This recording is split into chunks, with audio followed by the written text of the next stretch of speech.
important de savoir en fait que tous les savoir-faire d'une entreprise, d'un laboratoire sont protégeables. Bien sûr, les savoir-faire techniques, technologiques, les plans, les formules, les cahiers de bord, les procédures, etc. Mais aussi les savoir-faire commerciaux, même les savoir-faire administratifs, la façon de répondre à des appels d'offres, tout ça mérite d'être considéré et, si possible, protégé. Il y a des tas de situations dans la vie d'une entreprise pour le faire. Alors, le plus fréquent, c'est quand on coopère, quand on est en partenariat, pour faire respecter, à travers le contrat, ses propres savoir-faire. Mais pour pouvoir les faire respecter, il faut les avoir identifiés, il faut savoir quelles elles sont. Donc, c'est la sécurisation des partenariats. Mais c'est aussi les levées de fonds, quand on est une start-up, ou embellir la corbeille de la mariée lorsque on veut vendre son entreprise. C'est aussi sensibiliser les collaborateurs ou les partenaires aux enjeux de propriété intellectuelle, c'est-à-dire à ce qui fait la valeur des actifs immatériels de l'entreprise. Il y a deux conditions. Et ces deux conditions, elles sont valables en France, en Europe, aux États-Unis, en Chine. Ce sont partout les mêmes. Mais elles doivent être impérativement suivies et mises en œuvre. La première, c'est la codification, la formalisation, la description détaillée des savoir-faire. Si vous n'avez pas été dans le détail, si vous n'avez pas demandé à chaque collaborateur de rédiger dans son cahier de laboratoire, dans son cahier de bord, dans son lab-lang, dans l'instrument que vous aurez mis en place à cet effet, si vous ne le demandez pas de le faire dans le détail, vous ne pourrez pas l'opposer. Et puis la seconde, c'est d'organiser la confidentialité autour de ces informations. Et on dit généralement sur 4 niveaux, la confidentialité au niveau des individus et de leur sensibilisation, au niveau des supports du savoir-faire. Vous avez vu que dans la matinale, une des intervenantes indiquait que les cahiers de laboratoire sont conservés dans un lieu secret, sous clé et ignifugé. C'est intéressant à noter. La sécurisation des locaux et des accès aux locaux. Et puis, last but not least, la sécurisation des télécommunications.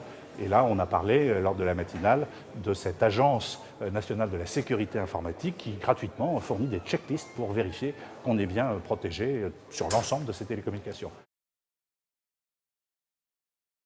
Il y a une directive européenne actuellement en finalisation, en cours de finalisation, sur les secrets d'affaires, les business secrets, qui vise à harmoniser toutes les conditions au niveau européen.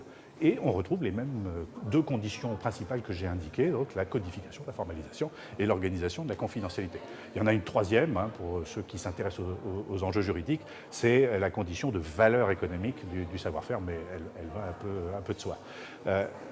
Il faut savoir que cette directive européenne va donner lieu à un projet, à une législation française, bien sûr. Une directive nécessite ensuite une loi française pour être mise en œuvre, et que cette législation est en fait une proposition de loi qui est déjà en discussion devant le Parlement, qui est d'ailleurs porté par un député breton, qui est Jean-Jacques Urvoas, c'est assez intéressant, et qui anticipe, du fait de l'importance du sujet, la directive pour d'ores et déjà mettre en place les règles qu'il y aura au niveau national, toujours les mêmes conditions. Bon.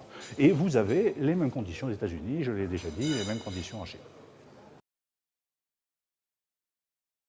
Comme le savoir-faire n'est pas un droit de propriété intellectuelle à proprement dit, d'ailleurs, sur le plan juridique, c'est simplement l'organisation du secret autour d'une détention. Ce n'est pas une possession, c'est une détention.